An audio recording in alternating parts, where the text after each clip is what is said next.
Well, hello there, lovely people of the world. Hope that you're all well and I hope that you're all safe. So, this is going to be the last run that I upload before I take a little bit of a break. And there's a couple reasons as to why I'm taking the break, and I do want to talk about all of them. And really, what it boils down to is a combination of having a lot of things going on at once and mental health, and how both of them kind of work together, and hitting 1,000 subs, and just a lot of things. So, this video won't be terribly long, but it is going to be a clipped run over a Dead Cells 5BC tactics run, which involves the electric whip, which is possibly one of my favorite weapons in the game right now. Meat Skewer is obviously my favorite weapon in the game overall, but electric whip is definitely a top 5 weapon for me in terms of how much I like it and in terms of how much it's good. So I do use electric whip a lot during this run. I also use a lot of the Tesla coil because the Tesla coil it's amazing. It's so good. So I kind of run in and out of different sorts of support weapons to use. I even have a lightning bolt at one point, so there's a lot to this run. So I hope you all enjoy the run, but for the most part, I'm going to be talking about a lot of the mental health aspect of things, which I do think it's important that given that I have this platform with over 1,000 subs now, I feel that I can at least reach a few people. So if you do enjoy the content, leave a like and subscribe for more Dead Cells content. I'm going to be bringing more mental health stuff into the channel when I come back. Probably not overload it on that, but I am going to start bringing it more and more into it because I do think it's important to talk about. So, without further ado, enjoy the run, everybody. So, when I uploaded my last video, which was the Go Boom episode of the Fun with Builds series, where I basically just run random stuff, I was using the barrel launcher and things like that, I kind of realized halfway through the run that I was not enjoying myself, and a couple things happened, right? The first thing was that I just couldn't figure out this barrel for the life of me, and I just kept trying to do it. And I was overwhelming myself big time. And it was one of those things where I did figure it out, and it felt nice when I figured it out, but there wasn't that moment of satisfaction that I have in nearly all of my runs. Like this run, for example, I do get a win in it, and it felt great when I got the win. Like, it felt awesome, I felt refreshed, it was fun, I had fun playing the game, but I also know that it's not gonna be there all the time. So I figured, okay, like this barrel run just kind of ate at me for a little bit yesterday, and with the 2.0 stuff, I just got completely overwhelmed because the night before, not 6 hours before, I had hit 1,000 subs, and I was really excited about that. But at the same time, I was getting a lot of new comments, a lot of new followers, and then the 2.0 stuff hit, and then I felt this pressure to like put out all the stuff, and at some point during the day, I felt so overwhelmed and so exhausted from doing everything that I just kind of shut down completely. And that tends to happen sometimes when you're just pumping out content left and right, is that you get overwhelmed and you kind of work yourself into the ground a little bit. And I want to talk about this concept called overload. And so that's something that happens in people that have ADHD and anxiety. And there's a really good article, I'm going to link it in the description, but one of the passages, or one of the paragraphs in the article states that anxiety disorders can manifest itself in a variety of physical, mood, cognitive, and behavioral symptom patterns. Common features of these disorders are excessive anxiety, worrying, nervousness, and fear. This is often accompanied by feelings of restlessness, being keyed up, quote unquote, or constantly on edge, problems with concentration or your mind going blank, sleep disturbances, muscle tension, irritability, fatigue, and feeling overwhelmed. And I think all of these do apply to me. The sleep's been horrible lately. Muscle tension's been bad. I've been dealing with a lot of back problems, and I've been just tired all the time. Not really irritable, I would say. I've been pretty much okay as far as just like my attitude towards things, and it hasn't really been an overt stuff, but I feel it inside. But I do feel overwhelmed a little bit, and I think that, you know, it was really, really awesome going from 700 to 1,000 in a couple weeks. But I also didn't anticipate that also meant that a lot of new people would be joining, which sounds weird, right? But I just didn't think about that aspect. I just looked at the number and I was like, oh, this is awesome. But I also saw there was like so many new comments, and I felt this pressure to like respond to everything because that's the sort of channel that I want to run. That's like, it's a community. I want to have a community. It's not just a YouTube channel that plays video games. I want to have like a group of people that can just chill and talk about the game, and we talk about life and stuff like that. And so this passage goes on to say that it can be very difficult to relax and fully participate in life with these impairing symptoms. The person quickly begins to avoid situations in which a negative outcome could occur. And so I had been wanting to post some social commentaries for a while, and one of the things I really wanted to talk about was how the mental health industry largely failed marginalized communities, and that was something that I really wanted to write but I kept overthinking it time and time again, and I just kept having this worry that like everybody would hate it, when I think, you know, the information's out there. If I do my research properly and I script it right and I talk to a couple people about it, then it should be fine. But for some reason, I just got caught up in my own head. So it was kind of difficult between that and all the Dead Cell stuff that was coming out, because 1.9 just got released and I put out all the stuff on that.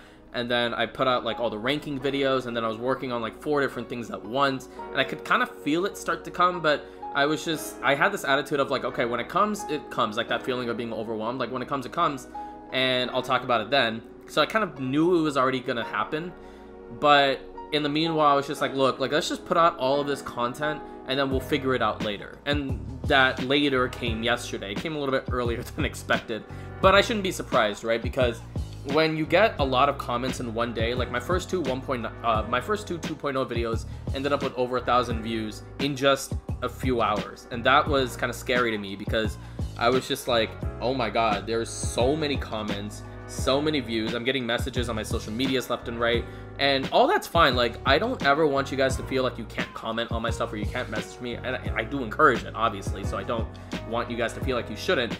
But there are times when I feel like, okay, like this is a little bit too much for me right now. And so it's this thing called overload, right? It's emotional overload. You can call it, I don't think it's sensory overload, but it is kind of a mental overload on me. And so you configure that with the fact that I'm moving, because my lease is up in 7 days, right? And I've gotten about 30% of the stuff out of my apartment, and the rest is just a matter of folding up tables, moving big stuff, and renting out a U-Haul and stuff like that. So it's not that bad. And then I've applied to a few jobs. I have an interview coming up. So, you know, I've got all these things in place, but then transition is one of those things that tends to affect me a lot, and people that go through what I deal with, it tends to affect us a lot because of the fact that, you know, during the whole COVID period, I graduated from college. I got my license to work. I got that license, I want to say, a little less than 2 weeks ago. So there was that, and then the move, and then all those different things happen. And so after a while, like, your brain tends to, like, it's too many things coming into your brain. And so you feel like, okay, like, this is a little bit too much to me right now. So I feel like I need to kind of figure out what's going on, take a break, and just relax, and things will be fine. Whether or not things will be fine, I mean, you never know, right? And I'm not saying that to be somber. I'm legitimately saying, like, you just never know at the end of the day. But what I do feel is that it's also one of those things that when you know, you know. And when you do know, it's good to take some protective measures against it. One of the things I always tell you guys is to, like, find a way to take care of yourself, find a way to be the best version of yourself. And sometimes it's really, really difficult. And I do consider this channel to be a bit of self-care, but the problem is when quarantine hit, I was using the channel at the time as a way to escape from school and work. Not escape, but, like, you know, just as a way to relax from the other things. But then when all that stuff disappeared because of quarantine, then my only thing was the channel. And that was a big transition thing. And then after that, I gained all the subs that I did, and now I'm going back into the whole work thing. And that's a new transition. So there's periods like that when you struggle to adjust. And there's a lot of adjustments here. You know, you got yourself a new location, you got yourself a new routine, you have yourself this channel that's gotten a lot bigger, and there's a lot of different aspects at play, right? And I think that, you know, having all the new people come in and leave comments, it's been wonderful, but at the same time, you know, having to deal with a bunch of things at once, I just kind of shut down. And so I feel that, you know, I don't want my quality to suffer as a result of that. And so that's one of the reasons I'm taking a break, because I feel that my quality is going to start dipping if I continue to do it. Like, for example, yesterday I put out that Derelict Distirely build, not the build, the Derelict Distirely run, where I showed it off for the first time. And that was like my genuine reaction, right? And I struggled for like 3 minutes to figure out how the hell to open that door, which in hindsight, obviously, that's how you open the doors, to hit the barrel. But like, I had just woken up and I saw the update and I was like, I have to put out the content immediately. Like, no, you don't. You really don't. Like, it legitimately doesn't matter at the end of the day. And so I figured that, okay, like, I'm putting too much pressure on myself. There's that, and there's also the whole, like, you know, it's just a little bit too much coming up at once. So you look at the things that are a little bit expendable, right? And so what are the things that are not expendable? That's my work, that's my family, that's well, the roof over my head. None of those things are expendable. And the thing that is expendable is the content. So I take a break from that, and then I come back to it, and I come back with a fresher state of mind, and I can put out better content, and then I don't have to really panic over like, okay, is this good, is this not good, I have to work on this and this at once, and like, I don't need to put that pressure on myself when I come back, because I'll be a little bit more relaxed. And so that's kind of what I mean by expendable. Maybe that's not the right word to use, but I do view it as something that, like, it's not an essential thing for me. Like, it's something that I love doing, and I love talking to you guys, but at the end of the day, I don't make money off of it, and it's not essential to my survival. The other things are. So that's kind of what I mean by that. I hope that made sense. I don't mean to trivialize my channel or trivialize the community, but that's one of those things where I'm just like, yeah, like, I need to kind of break a little bit from it. The other thing is that I do think that I post a little bit too much sometimes. Like yesterday I posted 4 videos in a day, which, you know, it's one of those things, like, with my ADHD, I'm a little hyperactive sometimes, and I'm like, okay, I have this idea and I want to do it, and I have this idea and I want to do it, and I have this idea and I want to do it, and it's just like, I do like 1,000 things at once. But there's this whole thing about overload, right? When you're doing a bunch of things at once because you're in that hyperactive mode, you keep putting out stuff, and then after a while you just crash hard. And that's kind of what's been happening, is that, like, I did all of these things at once. I did the kanji guide, I did my ranking videos, I did my 1,000 sub video, I did all these different things, which I'm proud of. I'm proud of all the work that I've done. But at the same time, I did get to a point where I'm just like, okay, like, I'm crashed, I'm done, I'm crashed.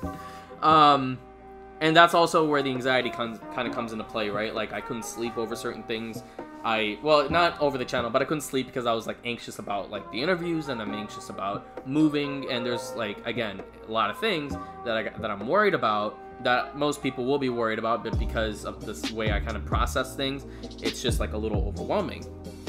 So it's like, it's hard to manage it sometimes. So on this channel, I talk a lot about self-care, and I talk a lot about finding things to have meaning in your life, and this channel definitely holds that meaning to me.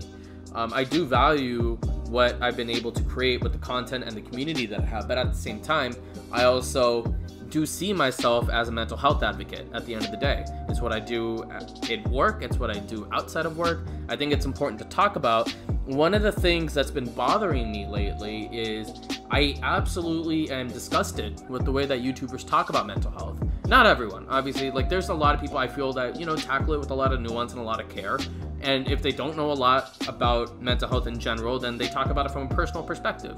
And they don't use it as a way to, like, put down others and things like that. Like, a notable example I can think of is Darbian, who's a speedrunner. He's noted for speedrunning a lot of the Mario games. And I'm a huge fan of his. And he took a break from, like, 2017 up until now, and he was talking about how, you know, he was dealing with some mental health problems and made it very personal. And I think that was important to bring up. I think that's one of the ways in which you can show your vulnerabilities without, you know, trivializing it.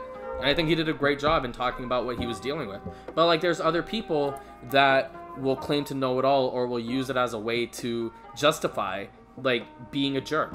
I only have 1,000 subscribers, but I feel like I have this responsibility to talk about mental health in a personal way, but I also have a responsibility to talk about it in a way that we can end that stigma and talk about it in a very responsible and mature way. And so that's why I want to bring more mental health stuff into this channel, but that's why I'm also very open with you guys about it. I speak about it very matter-of-factly. I speak about it in a very calm tone. I speak about it in a very blunt manner, right? And that's how I do it, because I think that's the best way to do it. There's other YouTubers I've been absolutely just, like, angry with. Angry, but I say the better word is more disgusted with. There was a video where the guy talked about how your depression isn't real and you have to motivate yourself, and, like, that's all BS, right?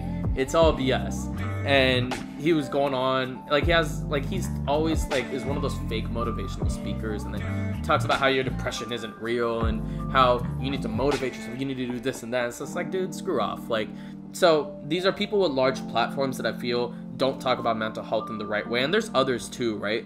They will use it as an excuse to do bad things, and then they'll go out and be like this fake advocate and talk about, oh, how we need to have more conversations about mental health, and then go out and do terrible things that affect others' mental health. And so that's kind of that culture that I'm trying to put an end to, or at least contribute to putting an end to. Obviously, one person can't do it all, and I'm too small of a platform to do that. But I also feel that, like, you know, it's something that we need to be having better conversations about. Not just open conversations, but better conversations. And so that's why I talk about it in the way I talk about it. So I hope that all of this made sense. I think that this is a good note to go out on. And I really, again, I do appreciate my community. I appreciate every single one of you. And yeah, it's been a little bit overwhelming lately, but I think that I take a few weeks off, I come back, it'll be fine. We'll pick it up like nothing ever happened, but I do want to talk about this stuff more often going forward. So thank you for your time, and I'll see you all later. I love each and every one of you, and I'm out.